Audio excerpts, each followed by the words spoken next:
1498 Vasco da Gama കേരളത്തിലെത്തുമ്പോൾ Keralam പ്രധാനമായും 4 പ്രദേശങ്ങളായിരുന്നു.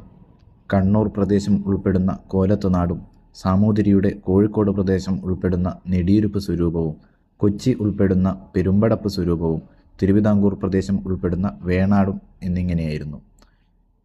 Vasco D gamma ആദ്യവരവിൽ സാമൂതിരിയുമായി സന്ധി ചെയ്യാൻ ശ്രമിച്ചുവെങ്കിലും നടന്നില്ല.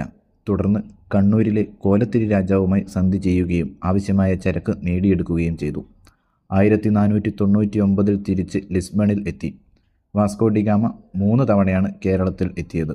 1498, 1502, 1524 എന്നീ വർഷങ്ങളിലായിരുന്നു അത്.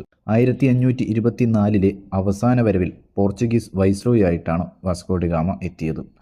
1524 ഡിസംബർ 24 കൊച്ചിയിൽ വെച്ച് അന്തരിച്ചു.